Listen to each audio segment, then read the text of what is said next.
we've unboxed our cheese maker. Let's make some cheese. So first thing we need is a really big pot, because we're going to start with 6 litres of milk. And it's not just any milk that we can use. We need to use this non-homogenised. I don't know why. I probably should look it up, and I might put a link to why it has to be non-homogenised. I thought I'd just pop this in. Why can't you use homogenised milk to make cheese? Skip ahead if you don't want to see this little bit. Not terribly techie, but not terribly exciting for some people either. I find it exciting, but I'm weird. So why can't you use homogenised milk for making cheese? Well, it all has to do with the fat globules. Has to be expected, because that's what you do when you homogenise milk, is you break up the fat molecules. And in actual fact, it causes the fat globule membrane to break open, which creates lots of smaller particles. The fat globules in homogenised milk are about 10,000 times greater than unhomogenised, so much, much bigger.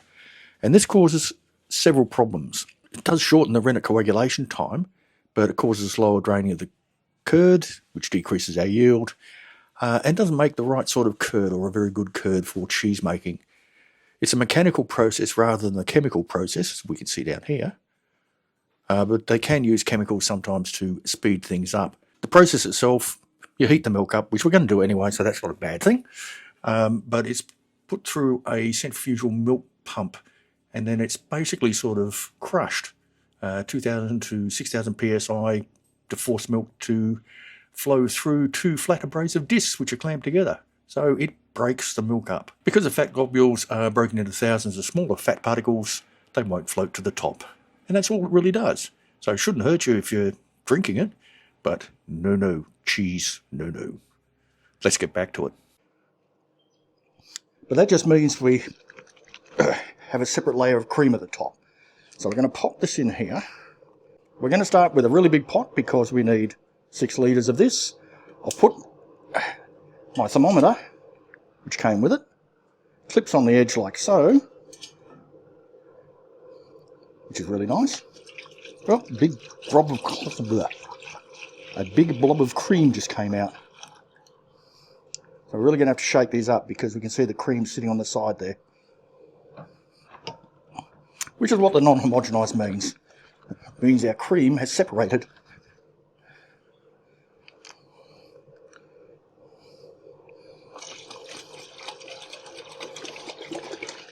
Yeah, I'm splashing milk everywhere. But we can't cry over spilt milk, can we? I cry over this spilt milk because it's expensive. You can see the big blob of cream at the top. That's all that the non-homogenised means. I don't think it actually tastes any different, but there's something chemically different in it. Well, not chemically. Well, it could be chemically. I'm not a chemist, so I don't know. Oh, there he is. It's cream is stuck on the top there. That's it. Yeah, we got the cream out. And the last one. And again, I didn't shake it, but I'll do that now. Not used to having to shake milk to get the cream out, are we?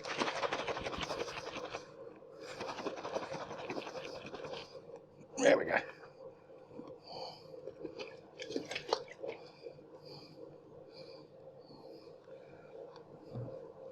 All right. 4 times 1.5 litres equals 6 litres. And now we need our instruction book. Pour milk into pot. Done. Heat the pot to 32 degrees C.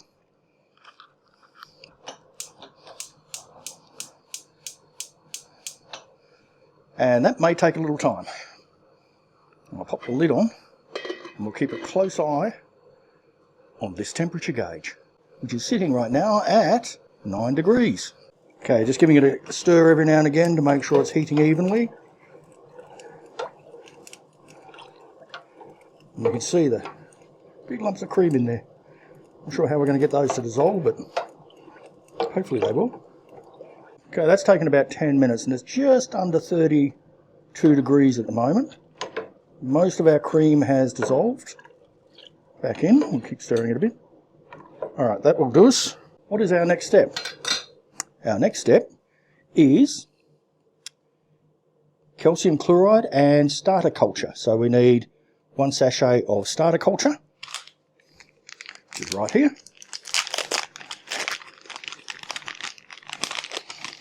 Still sitting at 32, good.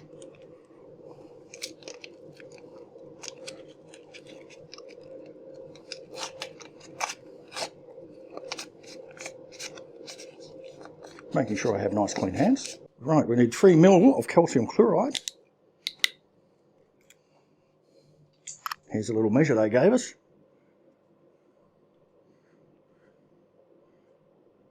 Right, that's 2. That's 3. I've got 3 ml of that, and I'll give that a bit of a wash out. 45 minutes. Let's give that a stir through.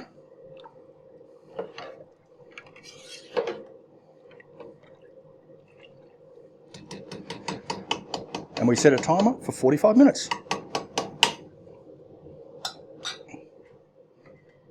Leave it off the heat. Our next step is to take 2 of these rennet tablets and dissolve it in 1/4 cup of non-chlorinated room temperature water. So I'm just getting them out. This is water that I had in a kettle and I've cooled down, so boiling will get rid of the chlorine in there. Let's drop them in. I don't know how long they take to dissolve, but we've got 10 minutes. That won't take long. You can see they're already starting to dissolve there, break up. I'll give them a stir when it's time to put in and make sure they're fully dissolved. So we'll just pop this over here for a minute. Do you want some cheese? You like cheese? There we go, here we go.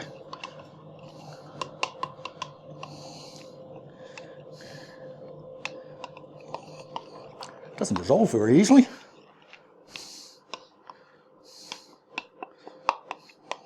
Good thing I did this 10 minutes early.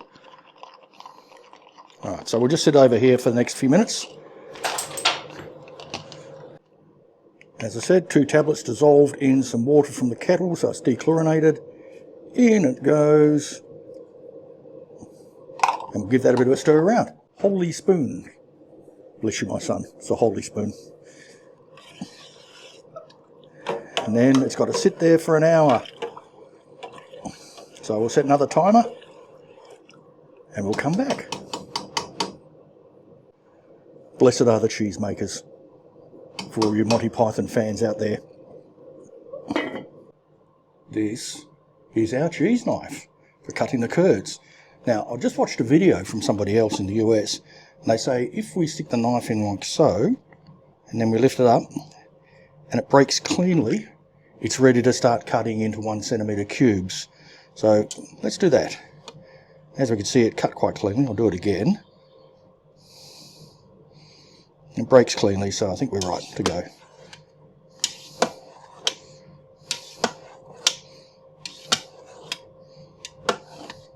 I don't believe it has to be terribly exact.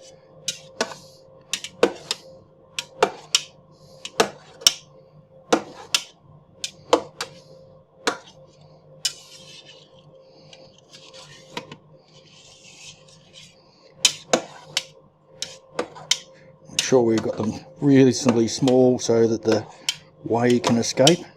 And they said to make it fairly consistent. One of the things I will point out, if you buy the same kit I bought, which is the Mad Millies, they've actually got a much better video on how to make the cheese than is in the instruction book. So I'll link to it in this video, but I recommend you have a look at that video and not just use the instructions. I'm just going to check the instructions now anyway. And now we have to start heating it up to 38 degrees.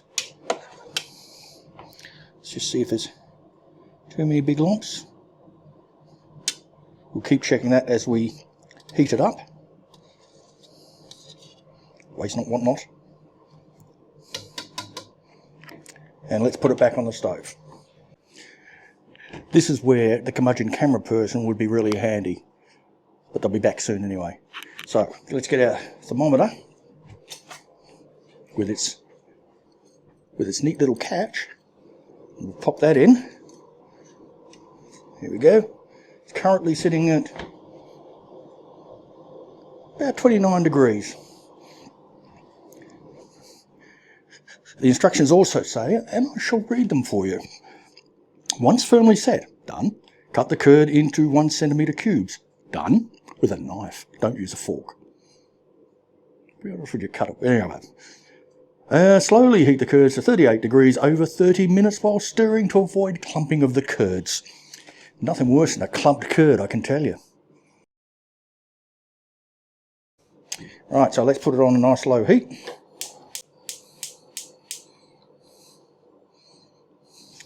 Get our spoon.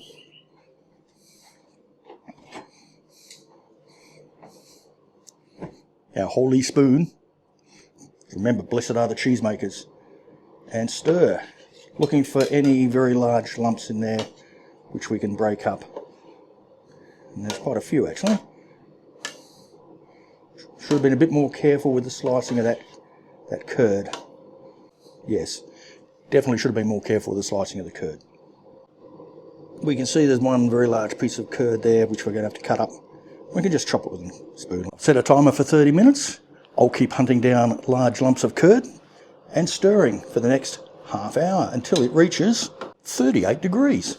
It was heating up too quickly on this front burner, even at the lowest setting, so I've moved it to the back because after a few minutes it's just reached 36 degrees.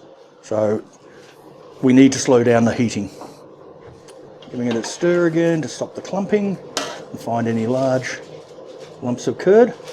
So we slowly bring this back up to 38 degrees, and I've got rid of most of the large lumps. Not very regular though, I'm going to have to play around a bit with that. I saw in that other video you should try and get the cubes as regular as you can. Helps with the aging, but I'm not sure if that's the case. Well, I did my best, got them as regular as I can. Not too many large ones in there now. And if we look on the temperature, we've just hit 38 degrees. So we'll make sure we keep it at that temperature for that half hour, stirring pretty consistently to stop the clumping. I've got to find something to do with this whey. Between this and the yogurt, we'll be throwing out so much whey, it's not funny. I don't know what to do with it. Any suggestions? Let me know in the comments. There's no way this whey should be wasted. We could make naan with it. Because that's what we did with the paneer, if you remember. Paneer is a really easy cheese to make. Basically curdle milk with some lemon juice, press the whey out, and you're done. That's it. We should actually do some of that, you know. That's 38 degrees. We've got a bit of time to let it brew, cook, whatever it's doing. But I'll keep stirring it, so we'll come back in a sec. The cheese is a way off. So let's get the whey off. We're just going to sort of spoon it out as much as we can. Much better way. So if we have a look here, I'm putting the colander in, and that means I can get the whey out without getting any of the curds, or very little curd. Then we're going to transfer this to a cheesecloth lined colander and let it drain for an hour.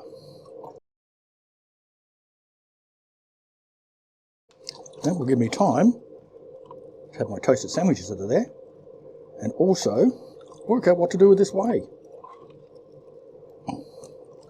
Alright, that'll do for that method. So let's start getting our curds into the cheesecloth lined colander.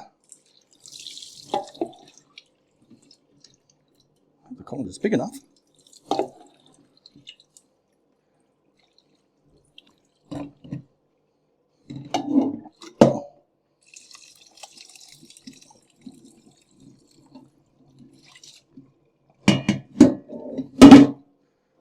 So after that's drained, we're going to mix in the salt. We shall return. For this step, we're going to empty this into a bowl. Oh, look at that, isn't that good? Got nice clean hands. You need 1.5 teaspoons of our special cheese-making salt. Okay, we break them into small pieces. That's gone quite solid, hasn't it? And just broken into small pieces. Now we need to get this lined.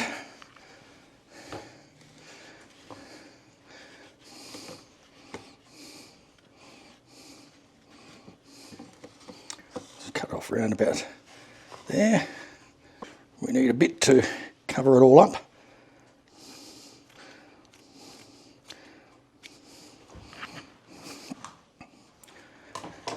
And now we put that into here.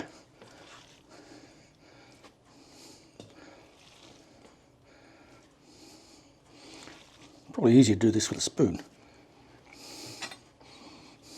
Or even a cup.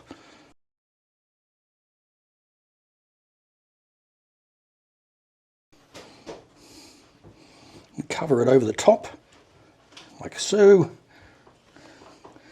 Get our follower. Okay, so we've got our cheese in here, or our curds I should say. Sitting there, they're in the cheese press. Fold the cheesecloth over the top. We've got our cheese follower, which I thought I'd lost, but it was actually in the bottom of this cheese press. So if you lose your cheese follower, your press follower, whatever it is, this follower thing, look in the bottom of your cheese press. So we'll pop that on top there. We shall lock our cap on and start winding it down until we get to 5 kilos. And I think each one of these marks here is 1 kilo. So we'll bring in closer to look at that when we get to the 5 kilo mark. 1, 2, 3, 4. That should be 5. That's 4. There we are. 5 kilos. And it has to sit there for 10 minutes. So I'll bring this up so you can actually see the markings. Whoop. There's our markings there. And we're above. It's actually got a 5 there. It's 2 per mark. All right. Give it 5. All right, so we've had some of it draining out there. Now what we've got to do is remove it. Take our follower out.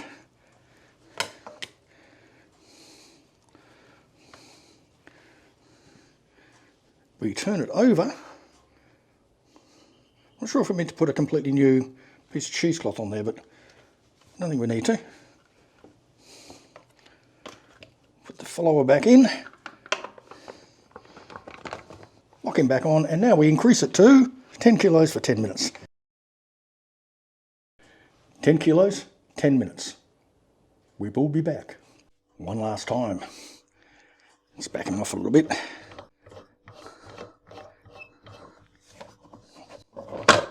Boing. Take it out.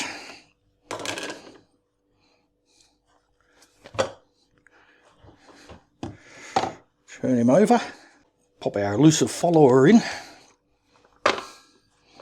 Lid back on. I have to wind it back a bit.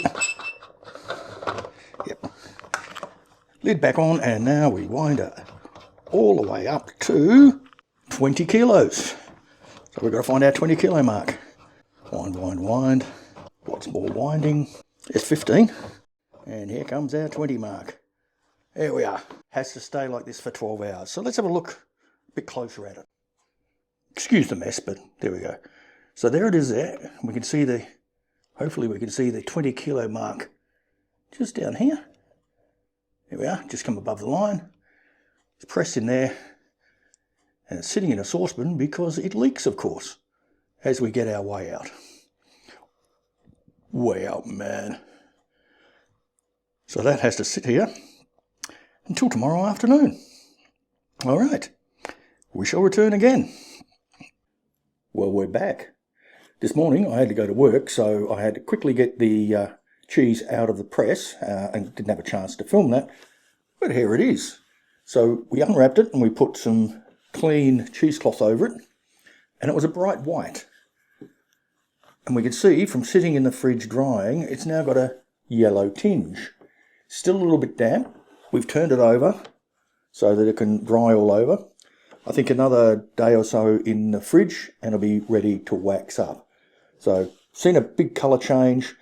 I'm just going to go and weigh it actually. So let's have a look what it weighs. That's good. Exactly 3/4 of a kilo. 746 grams. So out of 6 litres of milk, we've got 3/4 of a kilo of cheese. Don't know if that's good or bad or indifferent, but there we go. So now we have to leave it in the fridge for another couple of days.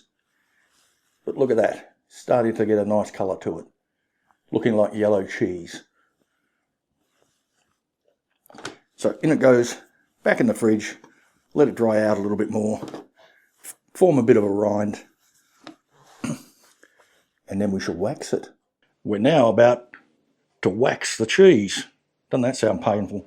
So what we've got going here is water boiling away. This stainless steel bowl came with the kit for melting wax. We drop that in there. Let's open the wax up. So here's our cheese wax. We have to melt it. I'm wondering if I should chop it into pieces or not. No, it'll be fine. And we need to get this up to somewhere between 71 and 77 degrees C. Oh, it's a funny sort of wax. Very soft and stringy. Anyway, there we go. Well, we need to let that melt. We have our cheese over here, which has been drying for quite some time. It doesn't look like there's any mould or anything on it, but I might just see what that is. And just use a bit of brine to make sure that it's not mould. So this is just a bit of salty water. We'll rub that just to make sure that if it is mould, we're killing it off.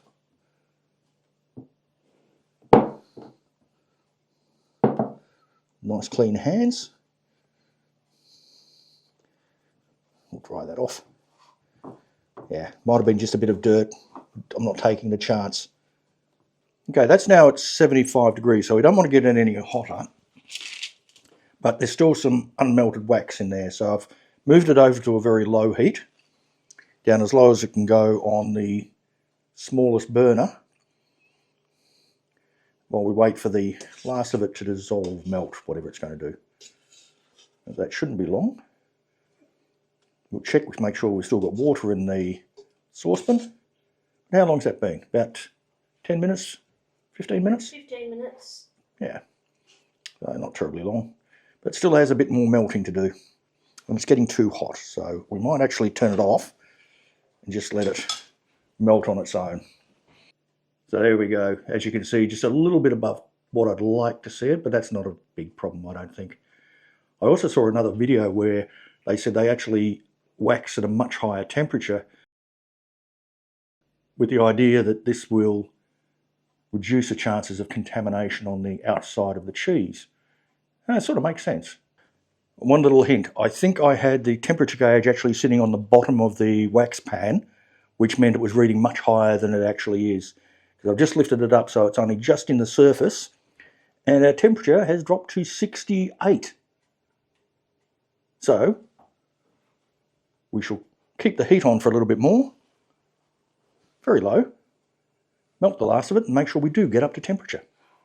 From watching other cheese making videos, and a particularly good one from another Aussie whose name I forget, but I will put it in a link, he pops his cheese in the freezer for a few minutes just to help with waxing, and it stops it sticking on the greaseproof paper.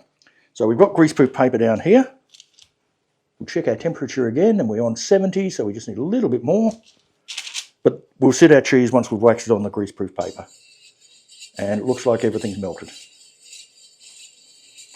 Yep, everything's melted. We just need to get it a little bit warmer. And then comes the fun bit. I shouldn't have let the dog lick my hand, should I?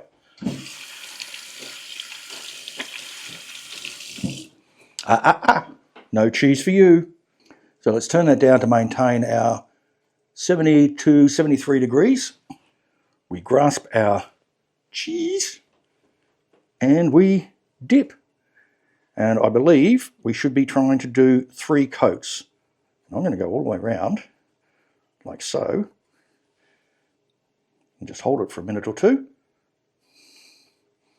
Or I can put it down on the greaseproof paper, let that solidify, keep an eye on our temperature, and after the first coat, you can see we've got wax over it.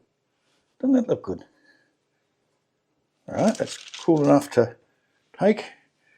We'll dip. A bit slippery.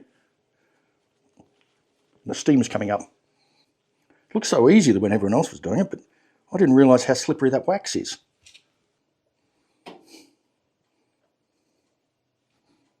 It should do, yep. Okay, for this bit we should be using a pastry brush, but we don't actually have one. I'm just going to take a little bit of the wax out and spread it over with a teaspoon where it hasn't covered properly. A few bubbles in there.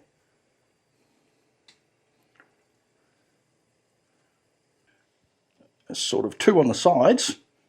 Now we've got to dip it in again, which is really painful. So you did hurt yourself? Well, not actually that sort of painful. Painful as in difficult. Okay, we can turn that off again.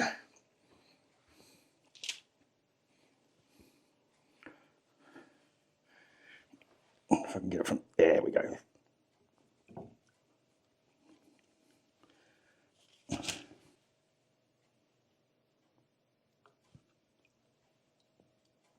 Again, we've got some bubbles there, so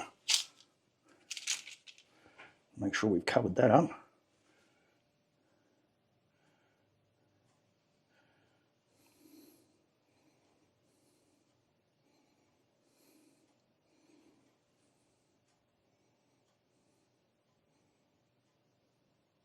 That's 2 coats all over.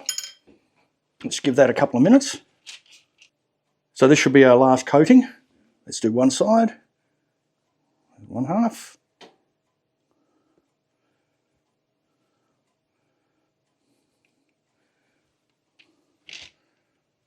Temperature's still good.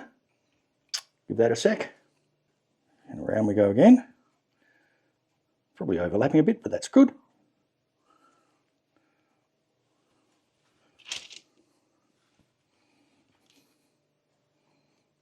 Now that looks like a cheese.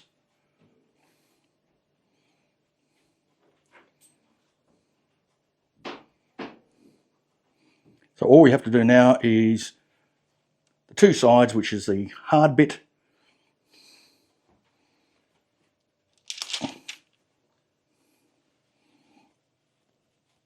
Oh, no, I should have left that longer. Okay, don't be in too much of a rush to redo the cheese because I just pushed it off on that section. Patience with this, don't rush it. I just popped this in the fridge just for a few minutes because when I was trying to hold it, the wax was sliding off. So to avoid that, I've just cooled it down a bit more and it's far less slippery. So there's one side. Strangely, I'm getting lots of bubbles when I do one of these sides. So I'll get the spoon out again. Let's do another one on there.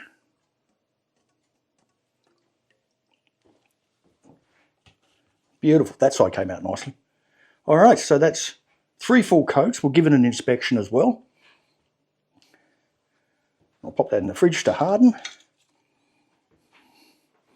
It's artisan cheese. It's meant to be rough. We're done with the wax, but how are we going to store it? One of the good things about this kit is our stainless steel bowl comes with a lid, which we can pop on there when it cools and keep the dirt and dust out of our cheese wax. So we'll let that cool, leave it in there and put the lid on, store it away for next time, which I'm hoping will be soon. In the meantime, we've got to put a date on our cheese, have another close look at it, make sure that we've actually covered the block completely and stick it away for several months. Well, I think we'll wait about 6 to 8 weeks for this one, see how it turned out. Fingers crossed. Okay, let's get the cheese out. So 1 cheese. I think we've covered it all. Let's have a closer look. Oh, it's stuck to that a little bit. Underneath, everything seems to be covered in wax. So that'll be our bottom because it's not as nice. And looking around the edge, I can't see any gaps or bad dips. 3 coats of wax. I think that is ready. So in summary, what did I think of this process in the kit? Well, it's not hard. It's actually pretty simple. It is very time consuming though. From start to finish of preparing the cheese for waxing was a full day. So you spend a day actually making it, but it's on and off. So you've got to let it rest for an hour here and an hour there, which tends to stretch it out, and sometimes you've got to actually be with it and you stir madly for ages. I think it's going to be worth it. I hope the cheese turns out. It's our first attempt, so it may or may not. The kit itself, I reckon, is great because it came with everything that you need. It may not be professional type quality like the press is made out of plastic, etc., but it's good enough to see if you want to make cheese. My recommendation would be, yeah, buy it. Give it a shot. See what you think. It's exactly what we're doing. Now comes the hard part. We have to wait a minimum of 6 weeks to try this cheese. If we can manage it, we're going to wait 8 weeks, and then we'll have a tasting. So like, subscribe, hit bell icon, so you can see if this actually turned out. We will get another one underway in the next week or two, just so we've got a progression of cheeses going. Not sure what we'll do this time. What do you think of an aged Gouda, camera person? Yeah. Yeah, likes aged Gouda. Or maybe we'll do something else. We'll decide later. Oh, little PS. I have a cheese surprise coming up in the next week or two. Make sure you subscribe and see that one. So with a cheesy grin, I say farewell. Enjoy life, and I'll catch you in the garden, or kitchen, or cheese shop. Czechoslovakian sheep's milk cheese, perhaps? Venezuelan beaver cheese? Not today, sir, no.